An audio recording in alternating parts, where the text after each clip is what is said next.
तो most VVI important objective करेंगे। 7 को हमारा एग्जाम है, आज 5 हो गया है, कल आप 6 को वीडियो शायद देख रहे होंगे, तो अच्छे तरीके से देख लेना। कुछ लोग 7 के भी वीडियो देख रहे होंगे, तो 7 तारीख के लिए ही इंपॉर्टेंट है। 2-3 वीडियो है टोटल, देख लेना लगातार, ठीक है, आ जाएगी।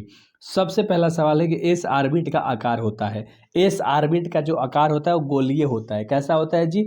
The shape of S orbit is spherical. Spherical मतलब गोलाकार होता है। ए नंबर ऑप्शन अच्छे से याद रखना है इस, ठीक है, बहुत प्यार तरीके से याद रखना। मैं बोलूँगा ना तो अच्छे तरीके से सारी चीज़ें आपको सुनते हुए चलनी है। खैर, विद्युत की सबसे अधिक सुचालक धातु कौन सी है? तो विद्युत की सबसे अच्छी तो चांदी है। क्या है? सिल्वर है। डी नंबर का ऑप्शन सही है। डी नंबर का ऑप्शन सही है। अगला सवाल जो कि तीसरा नंबर का सवाल है कि फ्लोरीन की ऑक्सीकरण अवस्था, फ्लोरीन की ऑक्सीकरण अवस्था -1 होती है। The oxidation state of fluorine is -1। तो ए नंबर का ऑप्शन सही है। देखो भी यही सवाल है दीवाने, अच्छे तरीके से सारी चीज़ें याद कर लिया करो, ठीक है, अच्छे तरीके से याद कर लिया करो। अगला सवाल कर रहा है निम्नलिखित में कौन प्रथम संक्रमण श्रेणी का सदस्य है? तो इसका राइट आंसर हो जाएगा Ni, निकल, ठीक है, ए नंबर का ऑप्शन सही है तुम्हारा। ए नंबर का ऑप्शन सही है तुम्हारा। प्यार से याद रखना प्यारे, प्यार से याद रखना प्यारे, ठीक है। चलो बहुत बढ़िया, अगला सवाल करते हैं दीवाने, ध्यान से देखना इस सवाल को। खतरनाक सवाल है, बहुत खतरनाक सवाल है। कह रहा है H2SO4 में एस की ऑक्सीकरण संख्या पूछ रहा है, ध्यान से।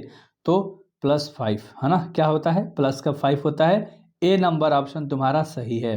ए नंबर ऑप्शन तुम्हारा क्या है? सही है। क्या सही है जी? ए नंबर का ऑप्शन सही है। ए नंबर का ऑप्शन सही है। और अगला सवाल है कि निम्नलिखित में कौन सिर्फ एक ही ऑक्सिक अम्ल बनाता है? ध्यान से देख लो, 4 गो ऑप्शन है तुम्हारे पास, इनमें से कौन सा ऑक्सिक अम्ल बनाता है? तो F2 बनाता है। Which of the following form only one ox acid, ठीक है, अच्छे से याद रखना लाडलो। एंड चलो कोई बात नहीं, होती है मिस्टेक, थोड़ी सी बोलने में लड़खड़ा जाता है दिमाग, दिमाग नहीं जीभ, है ना। अरे दीवाने, उतना अंदर मत जा। वर्ग 17 के तत्व कहलाते हैं, उसको हैलोजन बोलते हैं। क्या कहते हैं? हैलोजन कहते हैं। अगला सवाल पे करें ना, चलो हैलोजन याद रख लेना। अगला सवाल है कि ऑक्सीजन और ओजोन है, ऑक्सीजन और ओजोन है, क्या है? क्या है ये? क्या है? अपरूप होते हैं, अलोट्रोप्स जिसको बोलते हैं। सी नंबर का ऑप्शन सही है। सी नंबर का ऑप्शन सही है। और अगला सवाल है 9 नंबर का, निम्नलिखित में कौन सी गैस एकल परमाणविक है? बताओ। हीलियम एकल परमाणविक होता है ना, इंग्लिश में भी helium. Which of the following gases is mono, क्या है? अटोमिक। देखो ये अच्छे तरीके से, मोनो अटोमिक, ठीक है, प्यार तरीके से याद रख लेना भाई, ठीक है। और थोड़ा सा मैं भी नर्वस हो जाता हूँ एग्जाम टाइम में, क्या बोलना है, कैसे बोलना है, बच्चों को कैसे मतलब इम्प्रेस करना है, ये सारी चीज़ें मेरे अंदर नहीं चलती है। मेरे अंदर बस डर चलता है कि भाई मैं गलत ना कर दूँ, ये चीज़ है। कह रहा है कि नाइट्रिक अम्ल तैयार किया जाता है, नाइट्रिक अम्ल तैयार किया जाता है लाडलो ओस्टवाल्ड विधि से, ओस्टवाल्ड प्रोसेस, ठीक है, याद रहेगा क्या? चलो बहुत बढ़िया। अगला सवाल 11 नंबर का सवाल है कि आवर्त सारणी में गुप्त 16 तत्व हैं, वो जो हैं वो क्या? सल्फर और ऑक्सीजन होते हैं, यानी कि सी नंबर ऑप्शन मारोगे आप, सी नंबर आप ऑप्शन मारोगे, ठीक है, यानी सल्फर और ऑक्सीजन दोनों। तो सी नंबर का ऑप्शन तुम्हारा राइट होगा दीवाने, अच्छे तरीके से, ठीक है। अगला सवाल, निम्नलिखित में कौन ऑर्थोफॉस्फोरिक अम्ल का अनुसूत्र है? बता दो। तो हो जाएगा H3PO4, H3PO4, बी नंबर का ऑप्शन सही है। बी नंबर का ऑप्शन सही है, ठीक है। चलो अगला सवाल, नाइट्रिक अम्ल का सूत्र है, नाइट्रिक अम्ल का सूत्र है HNO3, HNO3। भाई ये प्यार तरीके से सवाल देखना, बहुत मक्खन सा सवाल है ये, बहुत मक्खन सा सवाल है ये, ठीक है। चलो अगला सवाल जो कि 14 नंबर का सवाल है आपका, कि निम्नलिखित में से कौन सा कथन सही है? यहाँ कथन की बात कर रहा है, तो सभी अयस्क खनिज होते हैं, पहला ही सही हो गया, ऑल और ऑल मिनरल्स, ठीक है। तो ए नंबर ऑप्शन याद रख लेना, ए नंबर ऑप्शन याद रख लेना, ठीक है। चलो अगला सवाल, जिसमें 2 अलग अलग धातु उपस्थित होते हैं वह है, तो वह क्या है? वह गैलेना, क्या है वो? गैलेना। बी नंबर का ऑप्शन सही है, बी नंबर का ऑप्शन सही है। अगला सवाल 16 नंबर, कि हूप की विधि के द्वारा निम्नलिखित में किस धातु का सीधन होता है ना, अच्छे से याद रख लो भाई साहब। तो 16 का ऑप्शन नंबर क्या हो जाएगा? Aluminium, Al, B number option सही है, बी नंबर ऑप्शन सही है। वेरी वेरी इंपॉर्टेंट सवाल है दीवाने। चलो अगला जो कि 17 नंबर का सवाल है, कह रहा है कि सीने बार कहा जाता है, सीने बार कहा जाता है एच को कहा जाता है। ए नंबर का ऑप्शन सही है, ए नंबर का ऑप्शन सही है। और अगला सवाल है 18 नंबर की, लोहे का मुख्य अयस्क है हेमाटाइट। हेमाटाइट लोहे का मुख्य अयस्क होता है, मेन ओर होता है आयरन का, अच्छे से याद रख लेना हेमाटाइट। सी नंबर ऑप्शन सही है, सी नंबर ऑप्शन तुम्हारा सही है दीवाने। चलो अगला 19 नंबर सवाल है कि किसी विलयन के सांद्रण को व्यक्त करने का कौन सा तापक्रम पर निर्भर नहीं करता है। यहाँ तापक्रम पर निर्भर नहीं करता है, कौन सा पूछ रहा है, तो इसका राइट आंसर होगा मोललता, जिसको मोलालिटी बोलते हैं। डी नंबर ऑप्शन सही है। सवाल प्यार से देखना दीवाने, है ना। चलो बहुत बढ़िया, अगला सवाल करते हैं जो कि 20 नंबर का सवाल है कि निम्नलिखित में से कौन सा संयोजक ठोस है। संयोजक ठोस जो होता है वो हीरा होता है, आपको पता है डायमंड होता है।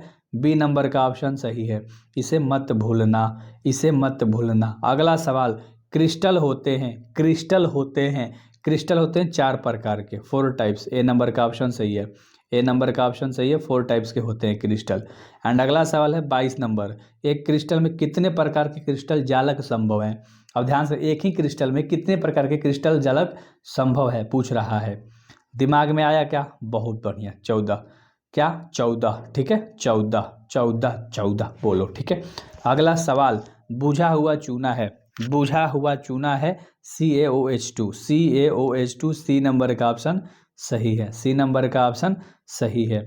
और अगला सवाल है 24 नंबर की, प्रतिजैविक जिसका प्रयोग टाइफाइड के निदान में किया जाता है वह है, वह क्या है, वह क्या है, वह क्लोरोफेमिनिकॉल है, ठीक है, क्लोरोफेमिकॉल। अच्छे से याद रख लेना भाई, ये नाम माना थोड़ा सा टेढ़ा है मानता हूँ, बट आप कर लोगे, है ना, आप कर लोगे। औषध जो दर्द निवारण का कार्य करती है, मतलब औषधि या औषध दे देगा, ठीक है। तो इसका राइट आंसर क्या होगा दीवाने?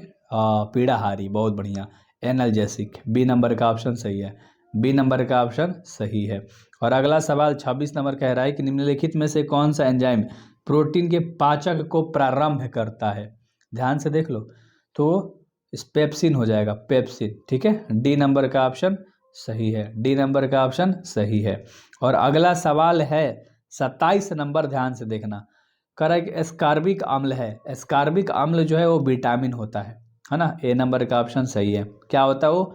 विटामिन होता है। एंड अगला सवाल 28 नंबर, कि निम्नलिखित में से कौन सा डाइसेक्राइड दूध में उपस्थित रहता है, बता दो। तो होता है लैक्टोज, बी नंबर का ऑप्शन सही है, वो होता है लैक्टोज, बी नंबर का ऑप्शन सही है लाडले। एंड अगला सवाल है 29 नंबर, ध्यान से प्यार से, प्रोटीन की हेलिकल संरचना निम्नलिखित में किसके द्वारा अस्थायी होती है। ये सवाल ध्यान से देख लेना, तो हाइड्रोजन बंध के द्वारा, जिसको इंग्लिश में हाइड्रोजन बॉन्ड बोलते हैं। तो डी नंबर ऑप्शन सही है। एंड ये सवाल ध्यान से देखना, पॉलीमर बनाने से सबसे छोटी इकाई कहलाती है ना। तो इसका राइट आंसर हो जाएगा भाई मोनोमर, ठीक है, मोनोमर। ए नंबर का ऑप्शन सही है, ए नंबर का ऑप्शन तुम्हारा बहुत इंपॉर्टेंट था, जो भी सही है। आगे और 30 सवाल हम लोग करेंगे, ध्यान से देखना। इसका ये आंसर हो गया जो बताया था, आगे 30 क्वेश्चन और लगाते हैं।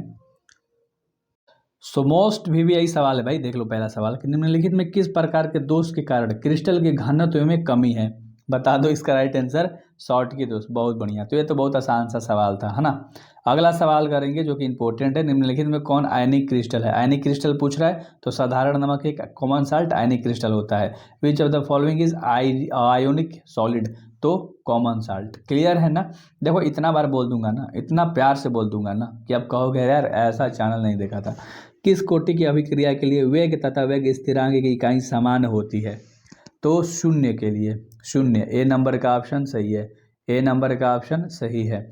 और अगला सवाल करेंगे 4 नंबर, किसी धातु की प्रतिक्रिया करने का दर निर्भर करता है, तो निर्भर करता है सक्रिय भार पर। डी नंबर का ऑप्शन सही है, एक्टिव वेट, एक्टिव वेट, ठीक है, ध्यान से देख लेना। अगला सवाल, स्पेन में फ्यूल सेल को दूसरे शक्ति उत्पादन की तुलना में श्रेष्ठकर माना गया है। श्रेष्ठकर या होना चाहिए था, श्रेष्ठकर माना गया है, तो प्रदूषण मुक्त। क्या माना गया है? प्रदूषण मुक्त। बी नंबर ऑप्शन तुम्हारा सही है। देखो अभी तक हम लोगों ने टोटल इतने सवाल किए ना, कितना सही है आपका, आप खुद से सोचो कैसी तैयारी है। अच्छे से लग जाओ, 3 से 4 अगर घंटे अच्छे से ऑब्जेक्टिव देख लिया ना, फोड़ दोगे। ध्यान से देख लो, निम्नलिखित में कौन, ध्यान से ये सवाल देखना, निम्नलिखित में कौन ऑक्साइड धातु की तरह विद्युतीय गुण दर्शाता है, तो इसका राइट आंसर हो जाएगा CrO2। डी नंबर का ऑप्शन सही है, CrO2, ठीक है ना। अगला सवाल करेंगे जो कि 7 नंबर का सवाल है कि बिजली की 1 फैराडे बराबर होती है कूलाम्ब की। बिजली की 1 फैराडे बराबर होती है 96,500 कूलाम्ब की। बी नंबर का ऑप्शन सही है। अगला सवाल 8 नंबर देखेंगे। विलियन के अणुसंघ के गुणधर्म का उदाहरण है, तो इसका राइट आंसर क्या हो जाएगा? क्वथनांक का उन्नयन, एलिवेशन ऑफ बॉइलिंग पॉइंट। ठीक है, सवाल देख लिया करो। An example is colligative property of solution is elevation of boiling point. Right, याद हो गया होगा, बहुत बढ़िया। अगला सवाल करेंगे, दीवाने ध्यान से देखना। विद्युत अपघटन के नियम दिए थे, किसने दिया था? फैराडे ने दिया था। किसने दिया था? फैराडे ने। सी नंबर का ऑप्शन सही है। सी नंबर का ऑप्शन सही है। अगला सवाल है 10 नंबर। निम्नलिखित में से कौन सबसे शक्तिशाली ऑक्सीकरण पदार्थ है? तो है F2 है ना। ये क्वेश्चन आपने कर रखा है पहले भी, तो ये आसान सा सवाल था। अगला सवाल ध्यान से देख लो, जो कि 11 नंबर सवाल है कि H2SO4 में S की ऑक्सीकरण संख्या +5 होती है। ये भी सवाल आपने कर रखा है। चलो बहुत बढ़िया। अगला सवाल करते हैं 12। निम्नलिखित में कौन सिर्फ एक ही ऑक्सिक अम्ल बनाता है? बता दो, F2। बहुत बढ़िया। अगला सवाल ध्यान से देख लो, है ना। वर्ग 17 के तत्व कहलाते हैं हाइड्रोजन और, बता दो, यहाँ पर हैलोजन होना चाहिए था ना। अरे यार, गलत दे रखा है, ये सवाल ही गलत दे रखा है। हैलोजन बस याद रख लो, 17 वाले तत्व हैलोजन कहलाते हैं। ऑप्शन याद रख लो बस। अगला सवाल ध्यान से देख लेना, 17 नंबर। ऑक्सीजन और ओजोन है, एक क्या है? अपरूप है एक दूसरे के, एलोट्रॉप्स हैं। ठीक है, चलो अगला 15 नंबर सवाल है कि निम्नलिखित में कौन गैस एकल परमाणु है? बताओ फटाक से। हीलियम एकल परमाणु है। ठीक है, सवाल देखो, निम्नलिखित में कौन एकल सैकराइड है? एकल सैकराइड पूछ रहा है, तो कौन है भाई साहब? इसमें फ्रक्टोज है। बहुत बढ़िया, डी नंबर ऑप्शन सही है। डी नंबर ऑप्शन सही है आपका। अगला सवाल 17 नंबर कि कार्बोनिक समूह के कार्बन पर कौन सा प्रसंकरण होता है? प्रसंकरण होता है गाइस। ठीक है, तो sp2 है ना। अच्छे से याद रख लेना भाई, बहुत इंपॉर्टेंट सवाल है ये, बहुत इंपॉर्टेंट सवाल है। और अगला 18 नंबर सवाल है कि एक यौगिक जलांशन के पश्चात 1 डिग्री एमीन होता है, वो यौगिक है, वो है एमाइड। क्या है? अमाइड है, एमाइड। और अगला सवाल है 19 नंबर का कि बेंजीन का सरल सूत्र, बेंजीन का सरल सूत्र होता है C6H6। ठीक है, मुझे पता है भाई, मुझे पता है कि आप लोग इस वीडियो को पूरा देख के और खुश हो जाओगे। CONH2 को कहा जाता है, CONH2 को कहा जाता है एमिडो ग्रुप। ए नंबर का ऑप्शन सही है, एमिडो ग्रुप कहा जाता है, एमिडो ग्रुप। ठीक है, अगला सवाल है जो कि 21 है कि पॉलीथीन एक बहुलक है, पॉलीथीन एक बहुलक है एथीन का, एथीन का। बी नंबर का ऑप्शन सही है, एथीन का, याद रख लेना। और अगला सवाल है कि बीकेलाइट है, बीकेलाइट क्या है? ताप दृढ़ बहुलक है ना। डी नंबर ऑप्शन सही है, डी नंबर ऑप्शन सही है। और अगला सवाल है 23 नंबर कि ब्यून एस में एस का अर्थ है, ब्यून एस में एस का अर्थ है वो क्या है? अस्टाइरिन है। क्या है? अस्टाइरिन है, अस्टाइरिन है। ठीक है, चलो अगला सवाल है 24 नंबर कि प्रोटीन की हेलिकल संरचना निम्नलिखित में किसके द्वारा स्थायी होती है? तो वो होती है भाई हाइड्रोजन बंध के द्वारा, हाइड्रोजन बॉन्ड जिसको बोलते हैं। ठीक है, याद रख लेना। अगला सवाल, विटामिन सी का मुख्य स्रोत क्या होता है लाडलो? तो नींबू और संतरा सी में पाया जाता है, विटामिन सी इसी में तो पाया जाता है ना। ए नंबर ऑप्शन याद रख लो। ठीक है, ऑप्शन देख के भी आपको कभी कभी चलना होगा। जिसमें 2 अलग अलग धातु उपस्थित होते हैं वह अयस्क है, वह अयस्क क्या है? कॉपर पाइराइड है ना। डी नंबर का ऑप्शन सही है, डी नंबर का ऑप्शन सही है। और अगला 27 नंबर का सवाल है कि कह रहा है कि पाइरोलूसाइट निम्नलिखित में किसका अयस्क है? तो 27 का ऑप्शन नंबर क्या होगा? बी होगा, मैग्नीज। क्या होगा? मैग्नीज होगा, बी नंबर का ऑप्शन सही है। अगला सवाल 28 नंबर कि गैंग का फ्लास्क मिलकर बनाता है, गैंग का फ्लास्क मिलकर स्लैग बनाता है। क्या बनाता है? स्लैग बनाता है। और अगला सवाल है कि स्पेल्टर है, स्पेल्टर जो होता है वो अशुद्ध जिंक होता है ना। स्पेल्टर क्या होता है? अशुद्ध जिंक होता है। और अगला 30 नंबर सवाल कह रहा है कि निम्नलिखित में कौन धातु का निष्कर्षण है ना विद्युत विच्छेदन की क्रिया के द्वारा नहीं होता है? तो नहीं होता है लोहा, आयरन। ठीक है, डी नंबर ऑप्शन सही है। अच्छे से याद रख लेना, बहुत खतरनाक था, अभी भी यही था। चलो मिलते हैं भाई, ठीक है, अच्छे से एग्जाम देना, बेस्ट ऑफ लक।